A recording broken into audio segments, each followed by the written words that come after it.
आज मैं बताने वाला हूं 8 आसान तरीकों में आप कैसे वहां पहुंचेंगे।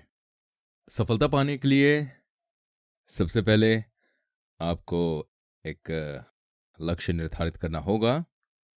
दूसरे शब्दों में ये एमबीओ मैनेजमेंट बाय ऑब्जेक्टिव है। हम सब ने हमारे लक्ष्य के हिसाब से बैलेंस्ड लाइफ निर्धारित की है। लक्ष्य निर्धारित करने के बाद आपको उसका पीछा करना होगा एकदम दृढ़ निश्चय के साथ। जी हाँ, पूरे फोकस से आपको इस पर पूरा ध्यान देना होगा। आप लड़खड़ा नहीं सकते। खुद पर आपको विश्वास करना होगा। आपके दृढ़ निश्चय में सबसे ज्यादा खुद की जिंदगी को अपने तरीके से जीने की इच्छा शामिल होनी चाहिए। आज आप में से कुछ लोग यहां पर इस भाषण से प्रेरित होंगे और इस व्यापार को शुरू करने का निर्णय लेंगे। कुछ लोगों को ये लगेगा वो कितने भाग्यशाली हैं, आखिरकार जो उन्हें एटमी मिला। आप अपने सपनों के आशियाने में रहने की कल्पना करेंगे। जैसे जीवन की शैली की आपने कल्पना की है उसका आनंद ले रहे हैं। आप अपने पति के लिए एक पसंदीदा कार खरीदने की कल्पना करती हैं ताकि उन्हें अपने दोस्तों के सामने शर्मिंदा ना होना पड़े, वो एक नया इंसान बन पाए। अपने बच्चों को आप वो सारे अवसर देना चाहते हैं ताकि उनका सपना। आपको अपने दृढ़ संकल्प को मजबूत करना होगा। क्या आप सभी दृढ़ निश्चयी हैं? क्या आप प्रभाव का केंद्र बनेंगे? हाँ, ऐसा ही होना चाहिए, बिल्कुल। अपने दृढ़ निश्चय को बढ़ाने के लिए सकारात्मक सोच बहुत जरूरी है। सकारात्मक सोच का मतलब बहस करना नहीं होता है कि कुछ असंभव होने वाला है। सच में कहूं तो दुनिया जहां हम जी रहे हैं वहां किसी भी हाल में हमें अमीर और सफल बनने की जरूरत है। एक बार आप अपने अंदर की क्षमताओं को उपयोग करना शुरू कर देंगे तभी आप। और जब कोई किसान 10,000 किलो चावल उगाने का फैसला करता है, वो कठिन परिश्रम करने के लिए तैयार हो जाता है। वसंत में चावल को रोपने, गर्मियों में निराई और शरद में कटाई।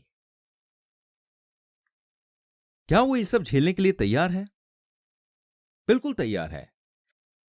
कोई भी किसान बिना मेहनत किए 10,000 किलो चावल उगाने की कल्पना नहीं करेगा।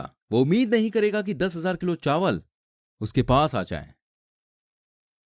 आपको और भी दृढ़ संकल्प लेना होगा। कठिनाइयों का सामना करने के लिए करना चाहिए। दृढ़ निश्चय के बाद आती है तीसरी चीज, अप्रोच करना चाहते हैं। इस स्टेप को मैं लिस्ट स्टेप कहता हूं। यह सोचने के बाद कौन कौन इस सूची में होगा, आप उन सबका नाम लिखना शुरू कर दें। ऐसे लोग की सूची ना बनाइए जो ये व्यापार करने के लिए तैयार होंगे। सिर्फ उनका नाम लिखें जिनसे आप अभी तक मिले हैं। पोटेंशियल कॉन्ट्रैक्टर्स का नाम ना लिखने की भी एक वजह है। यह बात अक्सर कही जाती है कि आप अपने जीवन के शीर्ष पर होने के लिए आपको अपने समय को मैनेज करने में माहिर होना चाहिए। टाइम मैनेजमेंट या लाइफ मैनेजमेंट में अच्छा होना चाहिए। ये सभी घटनाओं को मैनेज करने के लिए जरूरी है। अगर ऐसा है तो आप पहल करना चाहेंगे कि कौन सी घटनाएं आपके जीवन में घटनी चाहिए। यह व्यापार करना आपकी जिंदगी के लिए बहुत ही महत्वपूर्ण है ना? कितना अच्छा होगा जब आपका परिवार एक खुशहाल जिंदगी जिएगा, साथ ही साथ लोगों की मदद करते हुए। तो आप कैसे सुनहरे सपने को हासिल करेंगे? 250 लोगों तक पहुंच के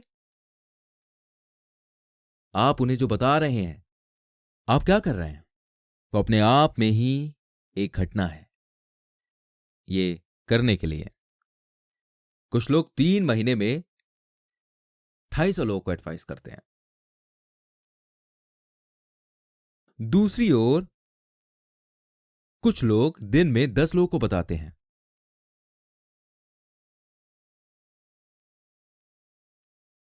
पच्चीस दिनों में वो हर रोज 10 लोगों को बताते हैं। इन्हें 250 लोगों को बताने में सिर्फ 1 महीना लगता है। क्या ये प्रभावी रूप से एडवाइस करने के लिए समय को कम कर देता है? जी हां, ये 3 महीनों को 1 महीना कर देता है। पर सच में समय कम नहीं होता, पर कांटेक्ट की फ्रीक्वेंसी बढ़ती है। कुछ अद्भुत मामलों में लोगों ने 10 दिन में ऐसा किया है। कुछ लोग 25 लोगों को रोज संपर्क करते हैं और इस जिम्मेदारी को बखूबी निभाते हैं, वो भी सिर्फ 10 दिनों में। ऐसे विशेष मामले में अविश्वसनीय विस्फोटक शक्ति बनाई जा सकती है। जब चीजों को इस तरह से संकुचित किया जाता है तो वो एक बड़ा उछाल लेती हैं। जब तेल, पानी और हवा को ऐसे ही रखा जाता है तब कुछ नहीं होता, वो कुछ नहीं करते हैं। पर जब उन पर दबाव डाला जाता है एयर कंप्रेशर के साथ, तब क्या होता है? एयर को कंप्रेस करने पर सभी प्रकार की ऊर्जा बनती है। मशीनों, पंप और सक्शन ट्यूब्स को मोटर करने के लिए। और टैप बहुत ही महत्वपूर्ण भूमिका निभाते हैं। तेल के साथ भी कुछ ऐसा ही है। हाइड्रोलिक सिस्टम्स में तेल को कंप्रेस करने की ऊर्जा उत्पन्न की जाती है कई सारी 1 किलो वजन वाली भारी वस्तुओं को उठाने के लिए। यानी अगर आप अपनी जिंदगी में कुछ चुनौती प्राप्त करना चाहते हैं, फिर आपको कभी भी इसे अपनी गलती से नहीं होने देना चाहिए और ना ही अपने आप को उस पर मुफ्त सवारी करने दें। आप उन घटनाओं का चयन करिए जो आप चाहते हैं कि हो, उन्हें व्यवस्थित करें और उन्हें एक अच्छे तरीके से करें। ऐसी आप जिंदगी में कामयाब होंगे। जी हां, इसलिए इन्हें इवेंट कंप्रेसिंग कहता हूं मैं। टाइम कंप्रेशन क्योंकि समय के घटनाओं के बराबर है, इसे टाइम कंप्रेशन कहते हैं। आपको अपने समय का उपयोग अच्छे तरीके से करना होगा। सूची बनाने के तीसरे स्टेप के बाद आप लोगों को फोन कॉल करेंगे। फोन कॉल करने का मतलब लोगों को व्यापार के बारे में बताना नहीं है, लेकिन उनसे नियुक्तियां करना है और उन्हें आमंत्रित करना होता है। आमंत्रित करते समय यह बहुत जरूरी है कि आप प्रतिबद्ध रहें, कि आप लगातार हर दिन फोन कॉल्स करते रहेंगे। मुझे तो आश्चर्य होता है कि कुछ लोग सेंटर में आने को भी अपने काम का हिस्सा नहीं समझते हैं। वो सुबह सेंटर में आते हैं और पूरा दिन बात करके बिता देते हैं और फिर घर लौटकर खाने का बंदोबस्त करना है, ये कहकर वो चले जाते हैं। वो मुश्किल से कोई फोन कॉल करते होंगे या दिए गए समय पर किसी से मिलते होंगे। दिन महीनों में बदल जाता है, फिर कुछ नहीं होता और अंत में वो मुश्किल से कुछ संपर्क बना पाते हैं। ऐसे लोग सिर्फ सेंटर में आते हैं और जाते हैं। सेंटर में बैठ के गप्पे करना काम नहीं कहलाता। सही मायने में काम किसे कहा जाता है? लोगों को फोन कॉल करना, उनसे मिलना, प्रशिक्षण। इसके बाद आता है छठवां स्टेप। व्यापार व्याख्या के बाद आपको आने वाली चीजों को कवर करना होगा। इसके बाद आप फॉलो अप और फॉलो थ्रू को कवर करेंगे। फॉलो अप में आपको फोन कॉल करना होगा। 48 घंटे के अंदर उनका अनुभव जानने के लिए। उत्पादों को बेचने के बाद प्रोडक्ट्स को लेकर ग्राहक की कुछ शिकायतें हो सकती हैं या फिर कुछ गलतफहमी हो सकती है। ऐसी समस्याएं सुलझाने के लिए थोड़ा ध्यान देने की जरूरत है। कई लोग हमारे उत्पादों के खिलाफ थोड़ा पक्षपाती होंगे क्योंकि हम अभी तक एक हाउस होल्ड ब्रांड नहीं बन पाए हैं। हमारे उत्पादों को इस्तेमाल करने से पहले ही लोग जो हैं वो पक्षपात कर सकते हैं। आपको इन सभी शंकाओं को दूर करना होगा। जल्दी से फोन कॉल करके उन्हें तसल्ली देनी होगी। बिजनेस एक्सप्लेनेशन के लिए भी हमें यही करना होगा।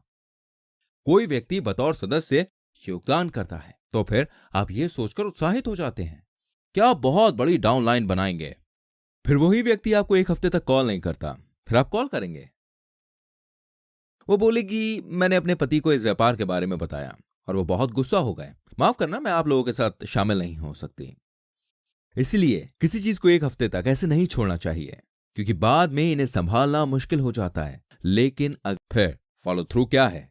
इसका मतलब है जिनको आपने नियुक्त किया है उनके सफल होने तक आप उनका ख्याल रखेंगी। ज्यादातर मामलों में लोग अपने ग्राहकों को अकेला छोड़ देते हैं उनके प्रोडक्ट्स का इस्तेमाल खत्म होने से पहले ही। भले ही आपकी उपभोक्ता कुछ तेज गतिविधि दिखा रही है, आप छोटी मोटी चीजों की ही देखभाल कर रही हैं,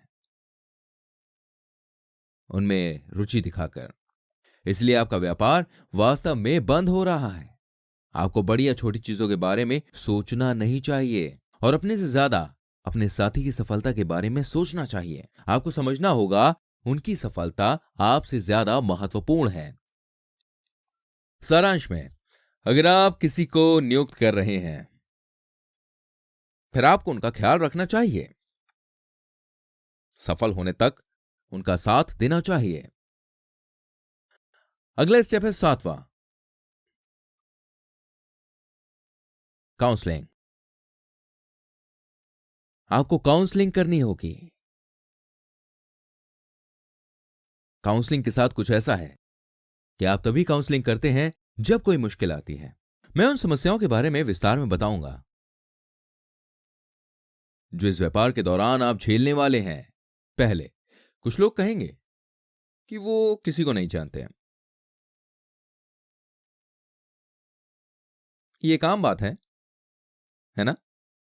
कुछ तो मुझे ही लोगों को रेफर करने के लिए कहते हैं, ये कहकर कि वो किसी को नहीं जानते।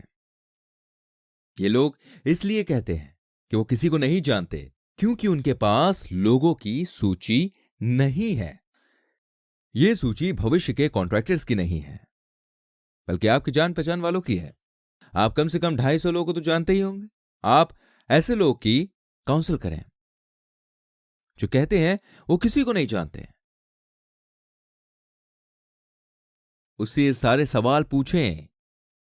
आपके दिमाग में सबसे पहला नाम किसका आता है? किसे आप सबसे ज्यादा सफल होते हुए देखना चाहेंगे? किसके लिए आपको दुख होता है? आपको क्या लगता है कि यह व्यापार शुरू करने के बाद कौन सबसे ज्यादा सफल होगा? फिर वो किसी का नाम बताएंगे, जॉन डो। फिर आप वो नाम लिखेंगे। आप उनका फोन नंबर मांगेंगे जो वो आपको आसानी से दे देंगे। लिख लीजिए, उनकी उम्र पूछिए और उनके व्यक्तित्व के बारे में भी पूछिए। पूछते रहिए उनका बैकग्राउंड, नौकरी, घर और सब कुछ उनके बारे में। आसानी से जवाब मिल जाएगा। काउंसलिंग के बाद तय कीजिए कौन सा विकल्प सही रहेगा मिस्टर टो के लिए। प्रोडक्ट्स का वितरण करना या फिर मुआवजा योजना बताना। क्या वो हमारे प्रोडक्ट्स में रुचि लेंगे या फिर रोजी रोटी कमाने में? वो कहेंगे कि जॉन जो व्यापार करने में रुचि नहीं लेंगे। फिर उन्हें हमारे प्रोडक्ट्स अच्छे लगने लगेंगे क्योंकि वो काफी अच्छी स्थिति में है। फिर आप कहेंगे पहले हमारे प्रोडक्ट्स उन्हें देते हैं, या फिर वो ये भी कह सकते हैं कि जॉन जो इस वक्त संघर्ष कर रहे हैं और नई नौकरी की तलाश में हैं। फिर तो वो जरूर मुआवजे की योजना में रुचि लेंगे। ऐसे में हमें व्यापार विकल्प को चुनना चाहिए। फिर आप उनसे कहेंगे क्या आप उनके साथ उनसे मिलना चाहेंगे? बेहतर होगा पहले आपसे बात कर लें। उनसे पूछिए, उनसे जाके मिलना या उन्हें कभी भूलना ठीक रहेगा। अगर आप ऐसे काउंसलिंग करेंगे तो वो आपके सभी सवालों का जवाब देंगे। फिर आप और आपके साथी मिलकर एक फाइल बनाएंगे या जॉन डो पर एक काउंसलिंग लॉग तैयार करेंगे। ऐसा करके आप एक संगठित तरीके से सबका ध्यान रख पाएंगे। जो भी आपके साथी की संपर्क सूची में है, आपके और आपके साथी के बीच हुई बातों को लिख लें। अगर आपका साथी कहता है कि वो मुश्किल से किसी को जानता है, फिर उससे पूछिए उन सभी के बारे में जिन्हें वो जानता है और उन सबकी काउंसलिंग करिए। दूसरे शब्दों में, अगर उनके साथ संबंध को खोजने में उनकी मदद कर रहे हैं, संबंधों को खोजकर निकालना। सभी मेरे साथ बोलिए, संबंधों को खोजकर निकालना। आप अपने साथ के लिए संबंधों को ढूंढेंगे इसी सिद्धांत के साथ कि अगर आप अपने प्रायोजक की संभावनाओं के बारे में पूछते हैं, या तो वो जितने भी लोगों को जानते थे सबके बारे में बता चुके हैं, या फिर वो सच में किसी को नहीं जानते। शायद आपके प्रायोजक किसी और को नहीं जानते, इसीलिए उनके रोने से कुछ नहीं होगा। आपके प्रायोजक आमतौर पर सीमित स्रोत हैं, लेकिन अगर आप अपने साथी के संपर्कों को खोजेंगे, आप उनके दोस्तों के दोस्त को भी खोज सकते हैं।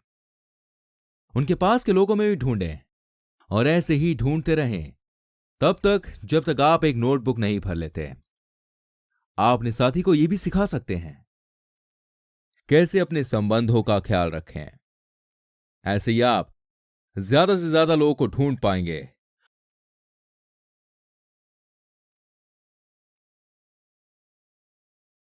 अब आखिरकार 8वें स्टेप के बारे में बात करते हैं हम यहां मैं डुप्लीकेशन के बारे में बात करूंगा। डुप्लीकेशन और नकल करने में अंतर है। डुप्लीकेशन क्लोनिंग की तरह होता है, जैसे क्लोन भेद डॉली के साथ हुआ था। हम उस भेद को कॉपीकैट नहीं कह सकते। फिर हम डुप्लीकेट और नकल में अंतर कैसे करेंगे? क्यों ना मैं अपने आप को आसान सी व्याख्या दूं। एक पेड़ है, अगर आप प्लास्टिक का बिल्कुल वैसा ही पेड़ बनाते हैं, उसे नकल कहते हैं। इस प्लास्टिक के पेड़ को नकल माना जाएगा। फिर हम इस पेड़ का डुप्लीकेट कैसे बनाएंगे? आप उस पेड़ के फल से एक बीज लें और उसे जमीन में गाड़ दें। उससे अंकुर अंकुरित होंगे और पत्ते निकल आएंगे और ये पेड़ बढ़ता ही जाएगा अपने मूल की तरह। इसी को डुप्लीकेशन कहते हैं। चलिए मैं आपको बताता हूं मूर्ख लोग क्या नकल करने की कोशिश करते हैं। वो किसी फैंसी आरएम को देखकर उसके जैसा बनने की कोशिश करते हैं। दिल में ईर्ष्या लिए वो उन्हें कॉपी करते हैं। लोगों को लगता है फैंसी गाड़ियों में घूमना, महंगे रेस्टोरेंट्स में जाना और डिजाइनर कपड़े पहनने से उन्हें नौकरी मिलने में आसानी होगी। उन्हें लगता है मोटी वॉलेट, एक फैंसी कार और महंगे कपड़े और तेज तर्रार व्यापार शैली उनके लिए सही है। वो ये सब करने के लिए पैसे तक उधार लेते हैं। मत कीजिए। मैं आपको बताता हूं डुप्लीकेट कैसे करना है। आरएम जियोंग सो पार्क ने भी ऐसे ही शुरुआत की थी। उन्होंने बिल्कुल ऐसे ही शुरुआत की। वो गरीब थे।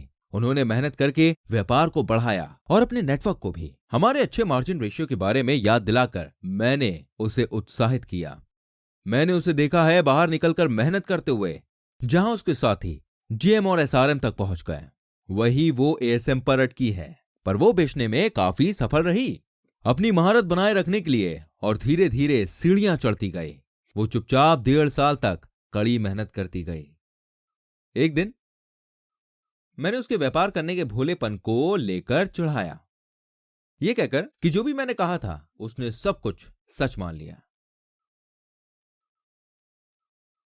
मैंने उसे अपने संगठन पर ध्यान देने के लिए कहा और यूजर्स को सेमिनार में आमंत्रित करने के लिए बोला। क्या पता वो लोग कॉन्ट्रैक्टर्स बनाने में रुचि रखते हो। बस इतना ही। यह आपने मुझे पहले क्यों नहीं बताया? उसके बाद से उसने लोगों को सेमिनार में आमंत्रित करना शुरू किया और उसका नेटवर्क बढ़ता गया। उसे सिर्फ यह पता था कि कैसे चीजें बेचते हैं और डिलीवर करते हैं। हालांकि कंज्यूमर बेस बढ़ाने के लिए उसकी कड़ी मेहनत और निष्ठा ने आश्चर्यजनक परिणाम दिया। वो और भी कॉन्ट्रैक्टर्स को लाई जो अपने नेटवर्क्स को संभालने में ज्यादा फोकस्ड थे। एसआरएम या एसटीएम बनने में उसे समय जरूर लगा, पर वो ही सबसे पहले आरएम बनी। उसके उपभोक्ताओं के ठोस और बड़ी नींव ने उसे इस रेस में जिता दिया। धीमी लेकिन स्थिर कछुए की तरह उसने सबसे पहले रॉयल मास्टरशिप हासिल की। तो आपको क्या करना चाहिए एक आरएम बनने के लिए?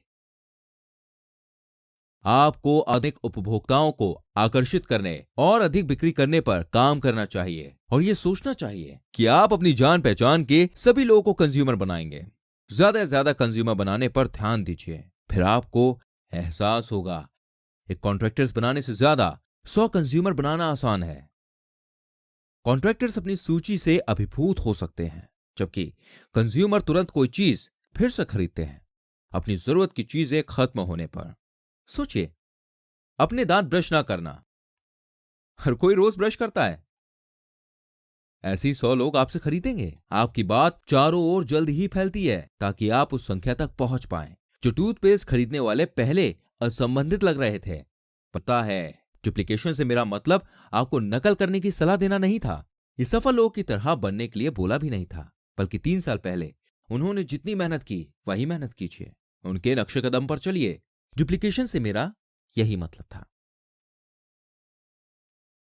यानी अच्छी डुप्लीकेशन के लिए ओरिजिनल वर्जन को भी अच्छा होना चाहिए। सिर्फ अच्छे ओरिजिनल से ही अच्छा डुप्लीकेट बन पाता है।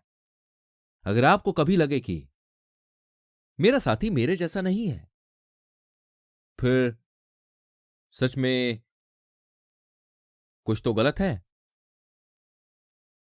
दूसरी ओर अगर आपके साथी दूसरी जगहों पर जाकर आपके डुप्लीकेट बनने की कोशिश कर रहे हैं, कंज्यूमर्स को रिपीट कर रहे हैं, लोगों को सेमिनार में आमंत्रित कर रहे हैं, तो आपको सफल होने से कोई रोक ही नहीं सकता। यह मेरी गारंटी है। लेकिन अगर आप खुद को अपने साथियों के लिए एक अच्छा उदाहरण नहीं मानते और आपको डर लगता है कि आप हार जाएंगे, फिर आपको क्या करना चाहिए? आपको अपने ओरिजिनल वर्जन को बदलना चाहिए। आप ओरिजिनल हैं और ओरिजिनल से डुप्लीकेट बनता है। इसीलिए अपने आसपास को बदलने के लिए आपको खुद को बदलना होगा। आखिरकार आपने सुनना खत्म किया सफलता के 8 स्टेप्स के बारे में।